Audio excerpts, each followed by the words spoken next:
right, welcome to episode 4 already. Can you believe it? Yeah. Of the Ozheads podcast. And today is a very special day because we have our first in-studio guest, ladies and gentlemen, Mr. Maximilian Goldberg. I don't know if you actually go by Maximilian, though. I do. I do today. The million is spelled out Million. Actually, I also want to give a big shout out to Casa de Monte Cristo in the Gulch. Yes. For hosting us. So we like Thank to kind of move around to different venues to give, share the love. So Yes. thank you very much to CDM in the Gulch, Hospitality and the very nice Cafe Americano. Nashville, Tennessee. It's great to be here. You guys introduce yourself. I mean, because for the 17 people besides Esteban Zamora that are going to be watching this, they're going to need to know who you are. We have a long history with Max, and Max is actually one of our, John and I, when we thought about who's the first guest we want to have on, we said Max just because, you've been like an authentic friend of ours, cigar lover. You and your brother have done amazing things for the city of Nashville, and I credit you guys with kind of starting the food movement in Nashville away from like chains and onto like global, world-class, unique dining experiences. But I want to, also for you to talk about yourself, and maybe I'll just prompt you by saying, like, you're a native Nashvilleian. How did you and your brother, how you guys kind of got together and start your empire now? Well, it's great to be here, and you guys are two very respectable people in this community. So I'm sorry that the first in-studio guest is going to plummet your credibility, but great to be here. Big fans of both you guys, and just any excuse to hang out is such a treat. Yeah. My brother was really the visionary that started our company. My older, taller, better-looking brother Benjamin founded our company 20 years ago, and I was living in New York at the time and saw this tidal wave of momentum and energy happening in Nashville.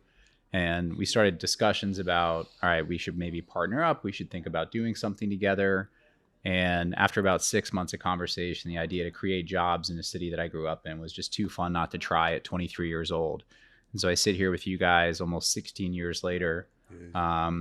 I've been really proud of what we have accomplished over the past 16 years. Well, let me jump in. First of all, the company is Strategic Hospitality. Strategic Hospitality. Right? And tell everybody what Strategic Hospitality actually does. We cook tater tots for a living, but they're great tater I think tots. It did start out that way. You did that one night. Now you say it. Yeah. That's I still cook tater tots to this day. We own and operate some bars and restaurants here in town.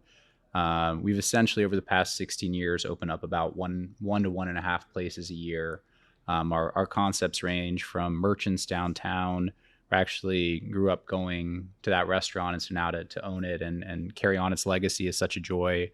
We had Paradise Park back in the day, which is great seeing this picture at Lower Broadway here, which we turned into Downtown Sporting Club and then sold to Garth Brooks and Trisha Yearwood, who have an incredible concept we're helping them with on Lower Broadway. We've got Henrietta Red over in Germantown. We've got Bastion in Wedgwood, Houston. The Bandbox, which is our concessions effort at the baseball stadium. The Country Club at the Bandbox, which Tim and Oz Arts was incredible to help curate, where we essentially took a 9-hole miniature golf course, and each hole we treated as a canvas and different artists could paint on it, because to me, everyone enjoys and can appreciate miniature golf. And so it was really fun to be able to do that. We've got Locust in 12 South, an old building my brother and I bought about 6 years ago with Trevor Moran, who is our second chef at the Catbird Sea, which is another one of our places, which sits above the Patterson House, our pre-prohibition style cocktail bar, which has been just super fun to have here in Nashville. What else? We had a little French restaurant called La Selle at one point. And you have Kisser now that you're launching. We've got Kisser opening in about 2 weeks, so we're really excited about that. Have you ever added up the number? Like you're going, the list is like long and distinguished. I'm actually having a slight panic attack. I forgot one right now, but where are we at? Like over a dozen. Oh, we have Alebrije, Tacos by Alebrije, Geodis Park, which is incredible tacos at the soccer stadium, which has been a blast. And then Commissary, our little ice company that makes ice. Now you have also Trevor Moran, the chef over at Locust, and Josh Hobinger, who was the first chef at Catbird Seed, and now he's at Bastion, have both been accoladed, in large ways. I mean, did Josh win a James Beard Award, or was, talk about that a little bit, because I find that interesting. I mean, that's very interesting. We have a new thesis with our partnerships where Bastion, which is currently nominated for a James Beard Award for the. This is not the first time he's been nominated, but that was Josh's vision that we get to be a part of. Bastion was, yeah. and Josh was our first general manager at the Patterson House. We had no idea he could cook, and then found out that he had been at the Fat Duck. He was on the opening team of Alinea. He was at Craft with Tom Colicchio in Chicago. Oh, wow. And so then we essentially had the space above the Patterson House become available, and we opened the Caprid seat, which was really just to create a space for Josh to cook. And he really, along with his chef partner at the time, Eric Anderson, helped create one of the most exciting and still to this day dynamic culinary incubators, if you will, that we get to be a part of. And so Josh launched that, went on to be our opening chef at Pinewood Social, and then it had this idea for Bastion, and really found the space, had the idea for everything, and we just worked with him to execute his vision. Julia Sullivan, who I've known since first grade, who's just one of the greatest people, she had the vision for Henrietta Red, and she was our opening sous chef at Pinewood. And again, that long relationship of knowing her here in Nashville, that's her vision that we get to be a part of. Trevor, who is our second chef at Catbird, had this idea for this crazy kakagori dumpling shop from some things he had seen in Japan. And my brother and I just bought this building in 12 South, and we thought this could be a perfect fit for it. And Trevor just absolutely knocked it out of the park. And this past year was named Outstanding Restaurant by Food and Wine. He was on the cover of Food and Wine in Ireland, and he's from Ireland. So we actually flew over to buy a copy, and it was supposed to be a one-day trip. It turned into 5. Is that where you went? I saw on Instagram that you and Trevor and Butch Spearden, who's in charge of Nashville's Convention Visitors Bureau or Corporation.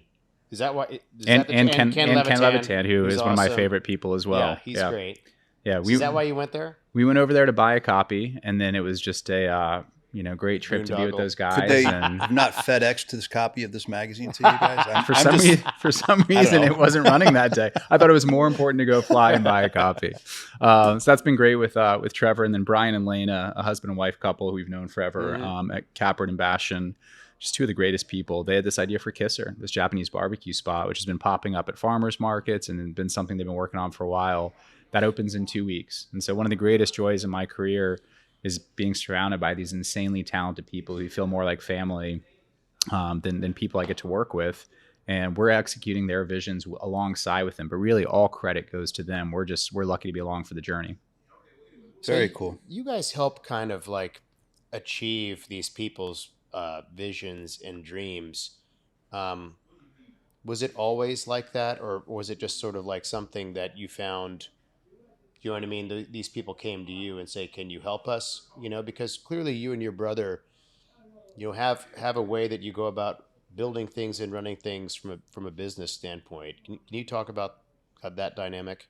I may rephrase that a little bit. That we're the lucky ones. My brother and I are that we get to work with them on their passions and visions, and they could really partner with anybody. And the fact that we get to work with them is truly one of the greatest joys, just because I'm such a big believer in cherished relationships and just feel so lucky to be working with these folks. I think that we're really timed it nicely in Nashville, and with some of the experiences that we've had, that we get the opportunity to work with them. And we try to do all the boring stuff if we can, and just let them focus on everything that gets to the guest and what hits the plate in the experience. And one thing that we try to have consistently through all of our projects, whether you're getting a hot dog at the baseball park, at the bandbox, which is fantastic, or a chef's tasting experience at the Catbird seat, is that perception of value and that warmth.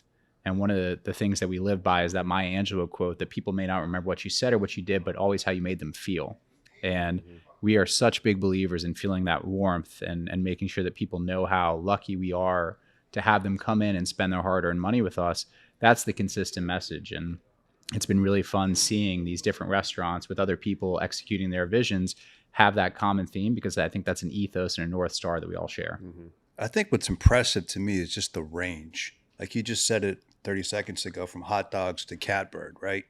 It's like and everything in between. I think that's what one of the most impressive things is, to be not only excellent in your field, but excellent in every lane that is encompassed within that field from here to there. I mean, what was the first, was it Bar 23 was the first venture for you guys, or what was the very first venture? Because for my brother, it was Bar 23. Okay. And Bar actually stood for Benjamin Austin Ray. Okay. His partner, Austin Ray, now has ML Rose. Didn't know that. They were both 23 years old. They were on the corner of 11th and 12th Street.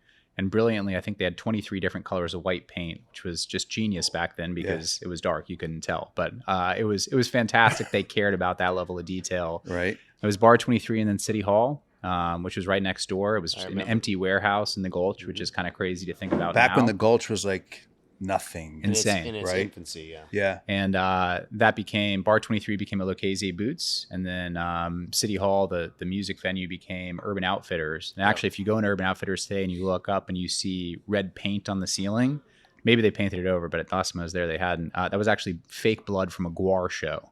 So I know Tim has toured with Guar for many seasons, so he understands. But I actually know who Guar is.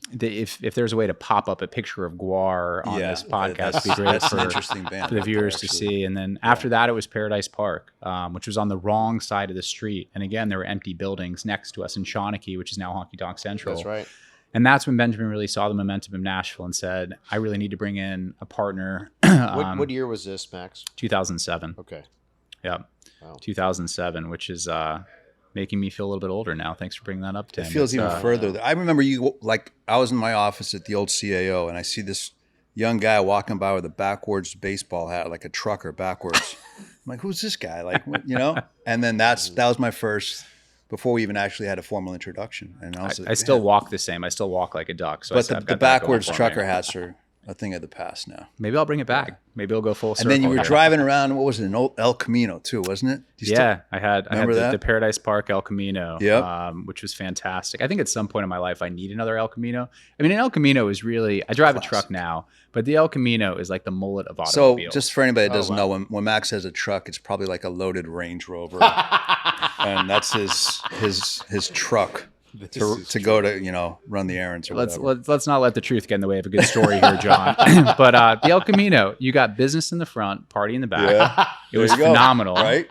Loved driving it around. It had orange leather interior and AstroTurf floors, and it actually became like the unofficial mascot of Paradise still have Park. It, don't you? Surely. No, we sold it. It went with the bar. I know. It went with the bar? We actually turned it into part of the stage because the engine broke, and we just decided there we go. It was time. We try to be very efficient with all of the things that we have. So it was we turned it in and made it part of the stage. But hey, maybe we'll bring it back one day. Yeah. But to the saying that hard work works, I mean, not to blow sunshine up your butt or anything, but I remember there were nights where I'd go to the spot and come down Paradise Park, and you'd be behind there flipping burgers. Yeah. You were never too proud to put in hard work. You guys hustled to build. I hope we're still doing that. What's really an empire in Nashville. Well, I think you're giving us too much credit, but I probably really am. It. But you're on the show, so I got to do. Massive empire. Yeah, it is. No, it's one of my favorite times in life, as crazy as it was, and my wife reminds me of this, and I don't remember it being this bad, but she lived it. Is I'd leave at 9 a.m. and come home at 4 a.m. And I did that for a while, and I loved it. I mean, I loved. Washing dishes. I loved learning every single aspect, running security, bartending, cooking, and just really learning all of it. And I loved cooking for everybody as they came down at 3 or 4 in the morning. Miss those days. I'm glad I had them. I'm glad I learned every piece of the industry that we do. And I think that it's really important that you do that to really appreciate every single position. I agree.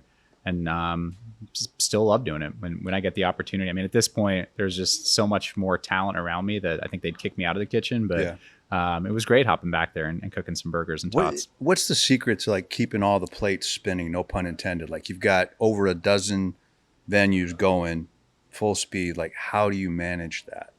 I think it's really surround yourself with the most insanely talented people you can. And I think that I wish there was this great business theory that I could give you, but organically we've really gotten to know who you're in the trenches with. And one of the things that I think is a huge part of our success is the fact that Matt Toka, our beverage director, has been with us for, over 12 years, 13 years. Jenny Dethridge, who's kind of our chief of staff, has been with us for 13 years. Jordan, who runs marketing and PR, has been with us for almost 12 years. One of our project managers who came on, Phi Beta Kappa from Johns Hopkins, she's been with us for 6 years. Wow. I think it's getting in the trenches and really organically growing and empowering and supporting the people that we've come up with has been a huge part of our success. And then in our world, giving real equity and ownership to the different chef partners that we have and really trusting their process and their culture and then being there to support. I try to just be there as a safety net or do anything I can to support. And anytime they call, I'm there to do anything they possibly need. But I can proudly say I'm the least valuable person in that situation. Now, Max, when you, I remember when you guys started at first with Patterson House, and it was a cocktail bar that you guys were like, look, we're looking at in Chicago, this kind of trend of speakeasies has, people are interested in it, they're going to it, and then we want to do something like that in Nashville. And it was a huge success, a lot of accolades, named best bar in the Southeast, I remember. But is this something that you and your brother kind of look at different markets and see what's happening and say, all right, this could work in Nashville, let's make these tweaks to it and put it here? Or talk about that. Has that been kind of an approach of like, let's see what's working in different markets and kind of tweak it and it could work here? I think Picasso said, good art is borrowed, great art is stolen. I think that we are so excited to go and gain inspiration ideas from all these different markets and then try to bring them to Nashville and in a city we grew up in. But really, they're very selfish endeavors. My brother and I, up until now, we're partnering with these other folks, have tried to create spaces where we'd want to go that maybe didn't exist. And what's really fun is looking back at our company's history and all the different businesses we've been fortunate enough to open. They're really a snapshot of where we were at that moment in our life. Mm-hmm. And at that moment, we opened up the Patterson House, and it was kind of a crazy full circle moment because Alice, my wife, and I, one of our first dates was at Milk and Honey in New York. Mm-hmm. And we kind of went back and looked, and the bartender who was bartending that night at Milk and Honey was the partner that opened up the Violet Hour in Chicago. That was really a huge part of the inspiration behind the Patterson House. Right. So it's funny how kind of the world will Venn diagram itself in a way, but it really was something that we saw that was so special in other cities, and just this obsession over cocktails. And it was really looking at cocktails the same way that chefs did at food, and really trying to have these almost chefs that would become bartenders, following these classic recipes and using dynamic source products and trying to create the best tasting drink. And don't get me wrong, I love a Jack and Coke, and that definitely helps pay the bills. But to take the time and to spend, you remember you were there early days. A huge part of the reason the Patterson House is here is because of you. But it was wild to say, okay, well, we've got 78 seats, and we're gonna spend 15 minutes making a drink, and we're not going to serve you another drink until this one's complete, and we're not going to let other people come in. The business model made no sense, but we never compromised the integrity of the product for a quick buck. And I think that's why it's had its longevity and why we're moving it to a new location to continue on in 2.0 of this. But it was so fun to see that happen because there were so many great restaurants and bars in Nashville. But the Patterson House, I think, really helped solidify the fact that when opening up a great bar or restaurant, you need to really have a great cocktail program. And so that's one of the things I'm most proud of what that team accomplished and what we were able to do in that business, is to almost create this like disruptive moment in hospitality in Nashville, where you had to have a great cocktail program as part of your opening restaurant, which still exists today. And that's just one of the coolest things to see. That Pinewood Social, which is, if I can describe it, I think I've gone to more lunches at Pinewood Social than any place in Nashville. It's such a creative environment, open, and talk about that. And I think that was like a massive wake up call for Nashville, right? I think that kind of changed Nashville's dining scene.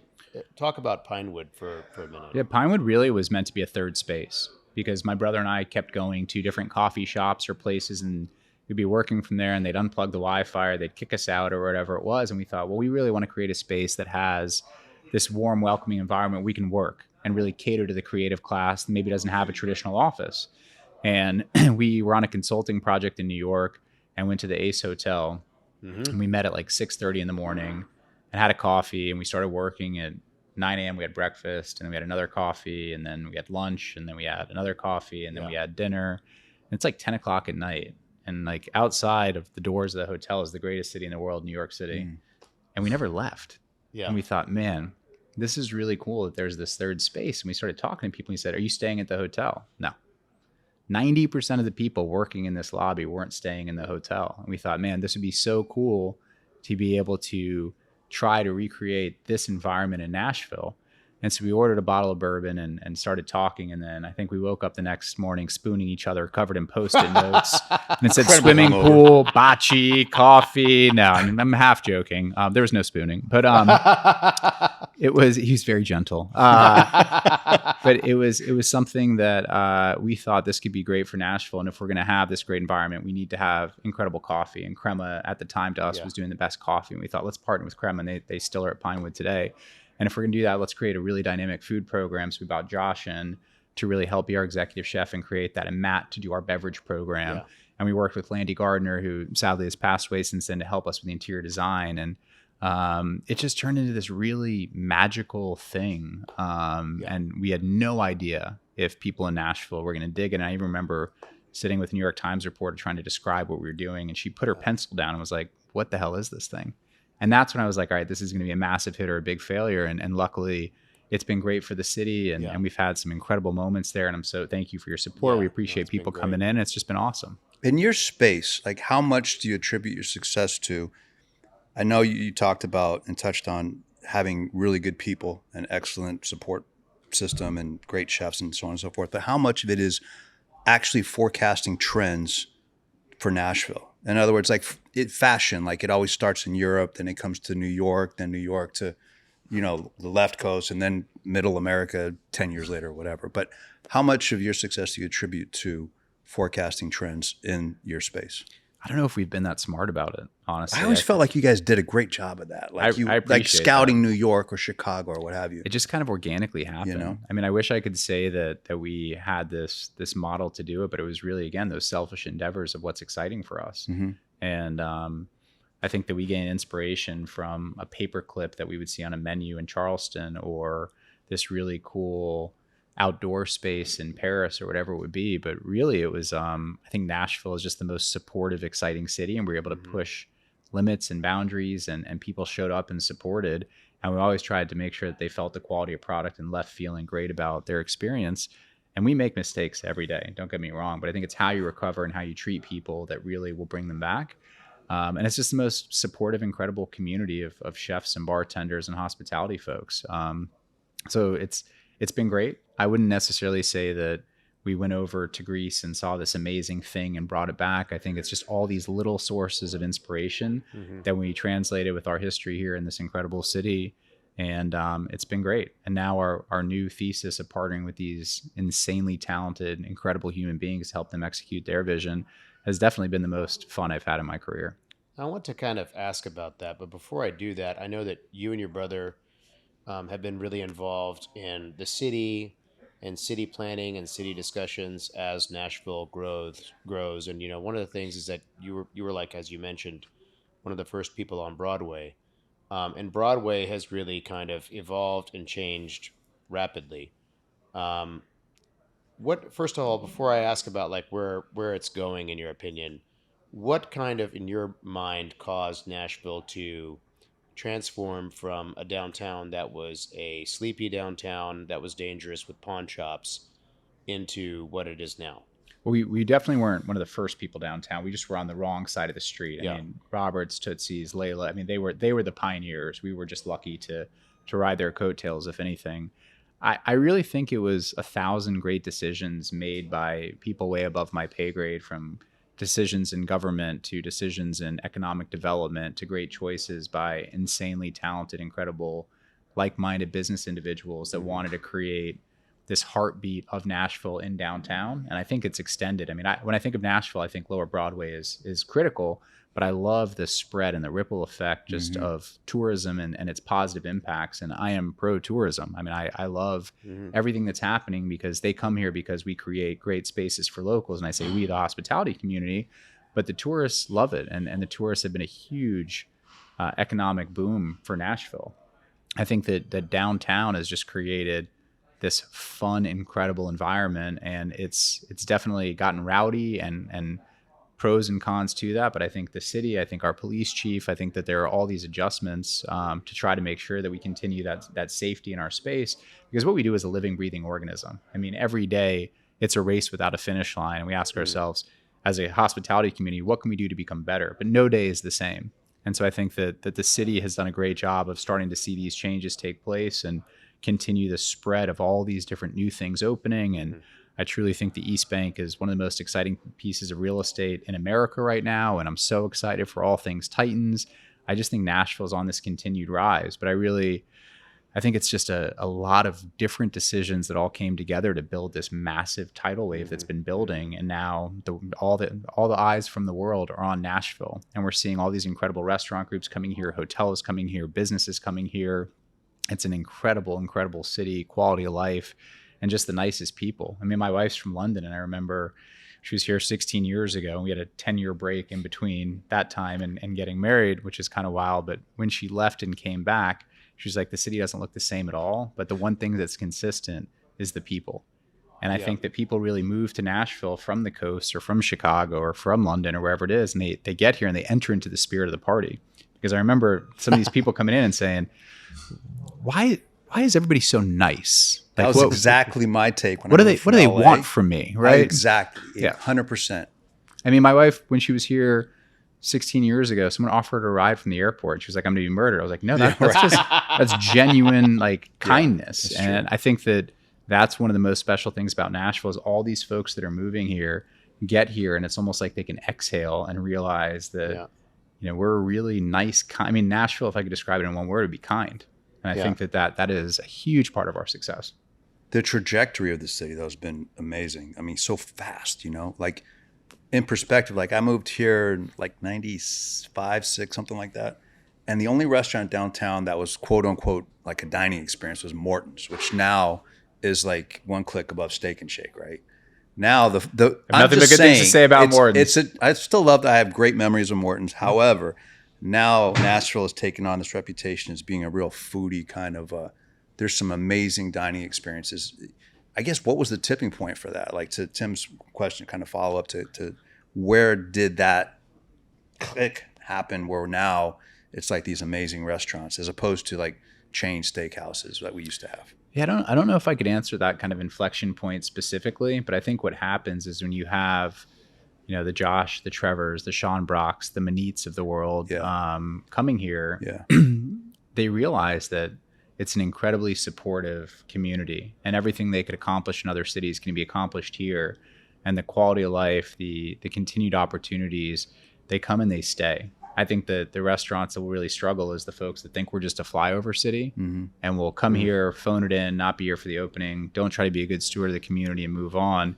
I think they'll struggle, but I think that with all the new momentum and things that are opening, it's just going to add to the fabric of the community. And I think people get here and want to stay. So talk about your this relationship that you are have built with Garth Brooks. I mean, you guys announced that you're going to be, assisting with kind of him achieving his vision on a Honky Tonk. Talk about that, how that started, and where it's going. I mean, Garth and Trisha are two of the best people I've ever met, and they obviously have an incredible vision of hospitality. She is an insane chef, has best-selling cookbooks. We've been really fortunate enough to eat her food, and it's honestly some of the best I've ever had. And it's really, I can't talk about it too much, but I can say that it's going to be something that will be such a great value add to Lower Broadway. And it'll be another great dining experience on Lower Broadway. It'll be a insanely fun and safe honky tonk. Garth has called it the Chick-fil-A honky tonks in that regard, where you just feel great when you're in the space. And I think it's going to be an insane amount of fun. Is it restaurant as well as honky tonk then? Can't get into the specifics. I'm afraid of what I'm going to violate here in a agreement. And I would never, Garth. But you have to have food anyway if you're going to have a bar. There will definitely be food, and it will be incredible food. Okay, great. Yeah. So Max is taking Alice out for a night on the town. Great dinner. Where does he take her? Man, that's a tough question. That's a good question though. I know it because I saw him out one night with her on Valentine's Day. I want to know, so I can answer that. Don't say merchants. I would say that consistently a place that's held a special place in our heart. And actually, we got married in the middle of COVID in the backyard, just the two of us. And afterwards we went out for pizza at City House. And consistent. That's the roost spot, the belly ham pizza, right? It's with an egg on top. It might be one of my last meals. That definitely holds a special place in our heart. And then our secret sauce, which I can talk about now because it's sold and closed, and I really hope that I see it again. But the best restaurant in Nashville was Arnold's. And it was kind of our secret weapon when we would have different chefs come. We would take them to Arnold's, and they're like, well, now I can't leave. And so I don't know what we're going to do without that secret weapon. But Arnold's embodied so much of what I loved. Gone? Oh, yeah, it closed. It closed like maybe about, a couple of months ago? Yeah, and the amount of support leading up to that and even before, they just embodied everything I love about hospitality. I think they were the only meat and three to win a James Beard Award. Isn't that correct? I don't know. They definitely won one. I don't know if they're the only one, but Arnold's just holds such a special place in everyone's heart, and everyone was welcome. It's been there forever. I didn't know they've been there, I think, 40 plus years. And I think it was a great outcome for the family. They own the land. It was a sale, and I hope we see it pop up again soon. But man, they embodied hospitality to me. Still do. Actually went for a walk with Khalil a week or two ago, and it was just so good to catch up with him, and just still that big old smile on his face, and hopefully we see it again soon in Nashville. So Max, I've always been like a big, Max has an amazing bourbon collection. Was this city where he's been known to host people smoking cigars too? I've seen that on Instagram. So the thing is, like, did that also one of those things that, okay, you have all, I mean, my assumption is, you have all these establishments, these bourbon makers or distributors, they're always, wanting to place their product there. I mean, is that how it started, or did it start before then, or talk about? I think you guys are partially to blame, because I didn't really smoke cigars until you guys came into my life. So thank you for that gift. It's all our fault. By the way, what are you smoking? The Luminosa. Very good. Which is Max is the person that buys Luminosa, actually. That's the only reason we keep the brand in existence, is Max Goldberg. So a round of applause. Thank you. This is truly, I don't know why. That was the only cigar I could send you that took you off of the D word. Well, this to me, and I love all the stuff you guys do, but just a perfect, after breakfast, cup of coffee, cigar, golf course cigar, evening cigar. And, mild. I only smoke a couple of cigars a year, obviously. I'm not a big cigar smoker. Sure. But to me, the Luminosa just checks a lot of boxes for me. And I, big believer, similar to art, food, bourbon, whatever you like, you like. So did the bourbon get you into, the cigars got you into bourbon? I got derailed here because I got excited about the Luminosa. Yeah. So I've actually never taken a bottle out of the restaurants or ever used that. It's just relationships that I've been able to have with, educational deals with different liquor store owners, et cetera. And really 13 years ago, started buying great bourbon off the shelf, the Buffalo Trace products and, a lot of the things that I just slowly started to love. And I started building up this collection accidentally. And then it just kind of exploded. And I was fortunate to be sitting on all this incredible product. And I never traded a bottle, never sold a bottle. But I built this really fun collection of things that just you'll never see again, because they just are literally disappearing. But certainly you built relationships with a lot of these, distillers or distilleries because of your hospitality background, I would think, right? Yeah, I mean, I got really lucky to get to know Derek Bell, who has Corsair, who I think makes some of the most incredible product. Charlie Nelson at Greenbrier, Hank Ingram, who's one of my dearest friends, who created O.H. Ingram. Fawn Weaver is in my YPO form. We got really close from Uncle Nearest. And then I don't get starstruck often, but I got to meet the guy that owns Willet, my friend Drew from Kentucky. And I remember the first time I met him, I was like, "Oh man, you're Drew." And I don't know what I said. Did you ask him to sign a bottle for you or something? I'm sure I just embraced him and didn't let go awkwardly. But Willet to me puts out some of the absolute best stuff in the world, and so got really close with Drew. And I've been really fortunate to go up there and taste some of his stuff. And if you haven't been to the distillery, culinary wise, it's one of the best food experiences in the South. And just the distillery experience and the things they have available, but really just kind of fell in love with it and got educated on it and just started buying things. And what I love about it now is I'm not a huge drinker, and my wife works with Belvedere, so we are a vodka household for the moment. But she really embraces this pool house thing and lets me kind of do my thing back there. And what I love about it more than anything is, similar to the restaurants, it creates this kind of vehicle for conversation.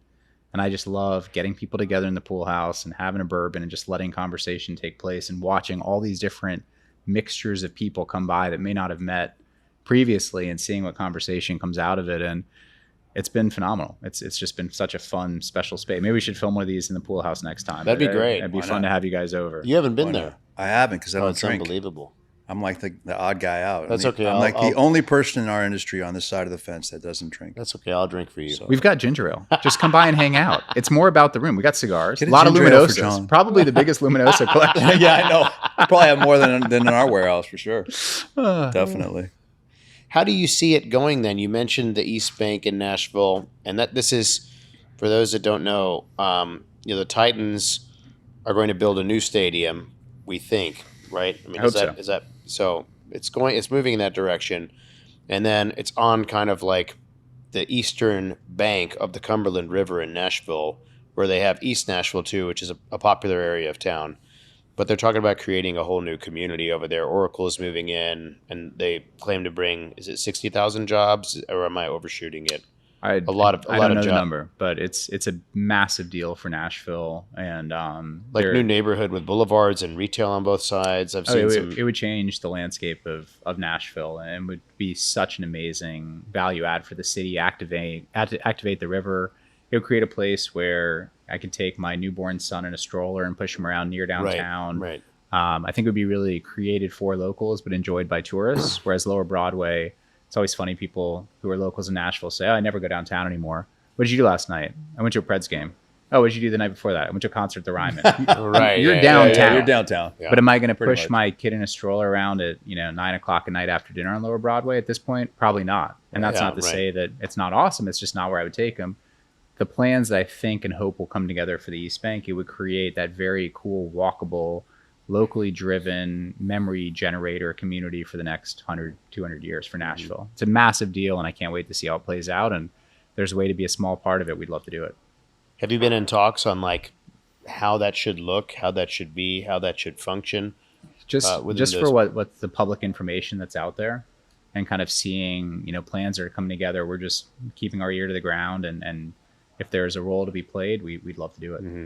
What do you guys have in mind for like what's next? Is there anything that you can kind of reveal on what you're like thinking about, or something that you're excited about, or Yeah, I'm stoked for this Japanese barbecue spot. Those chefs are amazing. They're incredible, and I'm How did you find them? They're from the Bay. Are they from the Bay Area? One's from the Bay Area, one's from Louisiana. Los Angeles. Oh, LA. Okay. We met Brian Lee when he was our chef at La Selle, our French restaurant. He came from Petit Trois and Tuamac and Red Medicine, and his wife Lena. They're just incredible, and we got to know them. And then they went to Bastion and Catbird, and we really got to get to know them intimately and see what they were capable of producing. And it's truly some of the best food I've ever had. So excited for them to open up in East Nashville, and hopefully more locations could come out of that. I really do think that that's something that could be recreated elsewhere, just because of the style of food and the quality of product. And they're just two of the best human beings.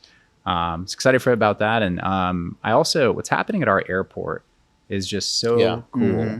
And Doug Krulin is just an amazing leader that's done a tremendous job with everything that's happening out there.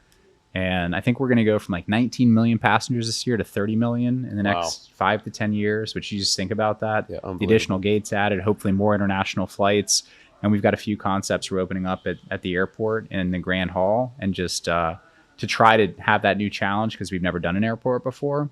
But our thinking is, if we can be the first and last experience for business travelers, locals, et cetera, if you're a local and you're going to the airport and you're heading somewhere, if we can be kind of your first experience out of Nashville, or if we have tourists who are coming in and waiting for their flight to go out, if we can just play a small part of their experience in Nashville, it's so exciting. So will that be an existing concept, Max, that you put into the airport, I would assume, or is it a brand new concept? We're brilliant, and we're just trying to make it as tough as we can on ourselves, and we're creating new.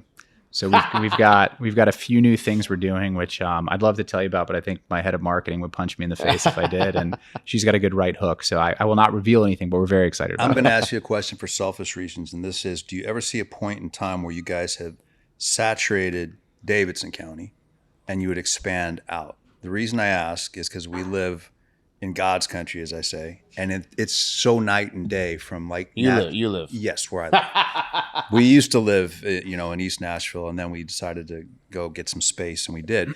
But there's no restaurants out there. You know what I mean? So it's like, do you guys ever see a time where you go, okay, since everybody you're going to have urban sprawl in Nashville eventually because people are starting to move out to the surrounding counties. Do you guys ever see a time where you would start exploring outside of Davidson? I think as long as we can create meaningful jobs in a great community, and it's been hard to think about anything outside of Nashville because Nashville's been so good to us. It's not on the horizon today, but I definitely wouldn't want to say it's not ever going to happen. Mm-hmm. I think if we had the right team, the right idea, and we could be a value add to that community, sure, we would look at anything. But we've got next 2 to 3 years, just so much exciting stuff happening here locally. It's hard to think outside of that. But yeah, I mean, I'd love to think that we could do other cool stuff and try to help folks execute their vision. Sure. Now, gear shift. You like sharks. I don't like sharks. I love sharks. So, I mean, I've never talked to you about this. So, like, this is a weird transition. By the way, hell of a segue. I'm into it. Hang on. So, like, talking. Why do you like sharks? You scuba dive, right? I do. Okay. So, and I saw that you went on a trip to, was it Guadalupe or something like this? Guadalupe Island. Where there are a lot, you said you had a long post on Instagram or Facebook. Just an emotional roller coaster of an experience. All right. Talk about this, like how and why. So I don't know if I could pinpoint exactly when it happened, but I do remember when I was 4 or 5, one of my favorite things to do was to go to the movie store and pick out a video. And for whatever reason, my father, who I'm very close with, I think allowed me to rent Jaws. And at age 4? Maybe 4 or 5. And terrifying for a 4-year-old. I mean, really? You would never go to the beach again? Are you kidding? I mean, still to this day, I'll be in the deep end of a pool and be like, what's below me? But it was something where I just really fell in love with Jaws, and then organically learned about how Peter Benchley, who wrote Jaws, he realized what had happened when that movie came out the same way Steven Spielberg did, and really dedicated his life to shark preservation. And I just fell in love with sharks, and I've loved sharks since I was a kid. And a bucket list trip for me. And I got to share it with some folks I'm really close with, Mark Deutschman, Derek Bell, Jamie Pfeffer, who are all in my nerd forum together. We went, and it was just this life-changing trip where we all got certified in scuba, but it turned out we were just surface diving because the water was too rocky. But we saw 31 different great white sharks. Oh my God. And I'll never forget the feeling when I saw the first great white shark that was like a 14-footer, which we ended up seeing. The biggest one we saw was, I think, 17 feet. And every foot they get longer, they get that much wider. But the first time I saw a great white shark, I've never seen anything else. And I've been lucky to go on safari in Africa and seen lions and these incredible predators, but there's nothing that has more swagger or just beauty, in my opinion, than a great white shark. So when you see this shark, are you in a cage? Are you like, what are you? Are just? I was holding a raw steak, just waving it in. Like you got a bucket of chum, you're throwing it out. In a cage. It was. We were in a cage, and I very proudly, they called it the pool, and the pool opened at 7:01 a.m. or 7 a.m. and then closed at 4 p.m. And we were on this incredible ship with this amazing crew. And they said that I set the record for the most time spent in the water because I was in at 7:01.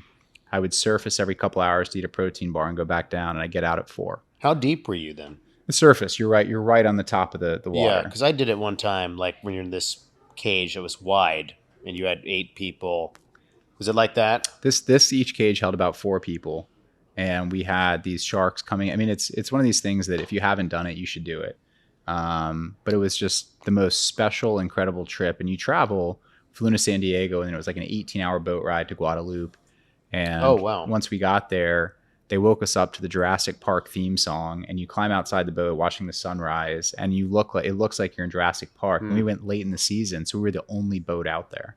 Oh, normally you'd have more boats. We had the whole place to ourselves. But if something happens, then you're 18 hours. It's been a good ride, Tim. I don't know what to tell you. It's been a good ride. He's bleeding out. Yeah. We're 18 hours away. It's like one of those movies that he's like kicking back 18 hours in the middle of the water. But we survived it, and it was just the most special, incredible trip. And some luminosas were smoked, and good times were had, and it was phenomenal. But thank you for bringing that up. I'll talk about sharks all day long.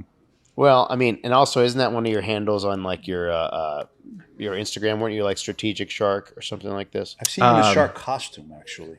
Yeah, the shark costume definitely shark travels. costume. Yeah, my brother and I were talking about this the other day because we went to Noma pop-up they did in Tulum, Mexico. And anytime my brother and I travel together, and again, he's my business partner, my best friend, so we can have a little bit of fun. I booked us the honeymoon suite in Tulum, and which I thought was hilarious. But there was the only shower we had was in the middle of the room, and there was no blinds or curtains or anything. So it was very romantic. And they also had a Kama Sutra book that was waiting for us on the bed. Interesting. And my brother goes, "Did you really? This is extreme." I go, "It was a big, heavy book." I go, "Do you think I actually traveled with this heavy book all the way to Mexico?" And he's like, "Yes." And I was like, "I did not do that." However, I did bring my own scuba gear or snorkel equipment and a shark costume. And I was talking about this with my wife this morning because I was in Jamaica for the weekend for a friend's 40th. And I somehow have the ability to bring back as much sand as you possibly can in a suitcase. And my brother reflected on that when we were in Mexico. And then my wife was making fun of me in Jamaica. But yes, I travel with a shark costume. That is very true. Wow. Yeah. We can't close the podcast without asking about the popcorn story. Yeah, that we got to end on that one for sure. So do you want to set up the popcorn story? So at one point when we started Crowned Heads, we were in Cummins Station. We had an office which was right across from you guys. Yeah. And Mike Conder had brought in, for whatever reason, a popcorn like vending machine kind of thing. I don't know. What would you call it? Did he bring in a putting green too? But the thing is, we were there for 2 years before they kicked us out, and we never used that thing once. It was like an old school looking popcorn machine that would make like really, really good popcorn. But I know it was Mike, so it was a cheap popcorn machine. Yeah, exactly. So we're moving out, and then did you come across and just kind of say, "Hey, you guys, how did that go down?" I think I came across and I was like, I'm so sad you guys are leaving because you're my favorite neighbors, crushed. And it was so much fun. But I go, "Hey, that's a beautiful popcorn machine. I love popcorn. That's one of my guilty pleasures. Would you let me buy that from you?" And but also I'm going to pause over here. Max was always very famous of like, okay, he's going to get the best deal. He's gonna negotiate. He's going to negotiate to get the best deal. All right, so go ahead. So you, I just appreciate value, and so I think I bought the popcorn machine for like $200 or something. And then Mike says, and Mike thinks he's like, "Hey, I got Max." Mike says to us, "Yeah, you know what? I finally got Max over on one. Yeah, I finally got the best deal on one." Because I think he paid like $150, so he made $50 from Sharper Image. I remember. Was it Sharper? It was Sharper Image where he bought it. It was a quality product, whatever it was, and so I saw Mike maybe like 6 months later. And he was having fun and he couldn't help himself. He's like, "Hey, how's that popcorn machine treating you?" And I said, "It's great, man. Thank you so much again for letting me buy it from you." And he starts laughing. He goes, "I just want you to know, I got $50 on you." I was like, "Dude, that's so great. I'm so happy that you made money on the sale of that popcorn machine." Here it comes. I've actually started renting it out. And I think I've made like $4,000 on this popcorn machine. And how was his face after that? Not happy. Yeah. Not happy. I think he went like a little white, and I took the wind out of his sails. But I think we still have that popcorn machine actually in the rotation. $10,000 to year to date, probably. Yeah. So thank you, Mr. Conder. Yeah. Really appreciate it. Yeah. Well, thank you very much. Thanks for being on. This is too fun, guys. I can just hang with you guys all day. I know you got a tight schedule. You're. Let's see. What do we got here? Oh, yeah, I got to go tour a building here. There you go. Max is off to buy another building, and we're going to get a popcorn machine. In all seriousness, though, thank you guys for everything you do for Nashville and the quality of product you guys are putting out. Huge fan of what you do. Some of my absolute favorite cigars in the world, and two of the best guys I know. Thanks, man. Back at you. Thanks for spending your afternoon with us and being our first guest. Sharing stories. Our first guest would be, we always said it has to be Max. So I appreciate it. Let's all go watch Jaws. Terrifying. I got a popcorn machine. I'll make popcorn. Perfect. We'll have a shark outfit on. Perfect. We won't let you spoon us with kind of Kama Sutra books. Yeah. But okay. So that's a wrap. So I guess until the next one. Yeah. Keep smoking Crowned Heads, keep smoking OFC, and dine at a strategic hospitality restaurant near when you come to Nashville. Thank you guys. You can't swing a dead cat without hitting one, but continued success, Max. Thank you. Yeah, thank you for Max. everything you've done to turn this city into the quote-unquote and your brother, city. too. And congratulations on being a new papa, too. Thank you. Thank you. And by the way, thank you for all my swag. I wear your stuff. You can keep that shirt, by the way. I wore this in today. I know. What do you mean? I'm playing. I spend no time picking out what I'm wearing. My wife even makes fun of me that she's like, whatever's on the top is what you're going to wear. And so if she doesn't like a shirt, she just puts it at the bottom. I had to pull out, and I had all of it lined up. I had like 6 different shirts to choose from. I had my hats out, but I had a good hair day, so I just let it roll. But I actually spent some time picking this out today. There you go. All right. It's good. Appreciate it. Feel pretty good about it. Love it. Thank you all very Thanks much. again. Until next time. See you on the next one. Thank you guys. Cheers.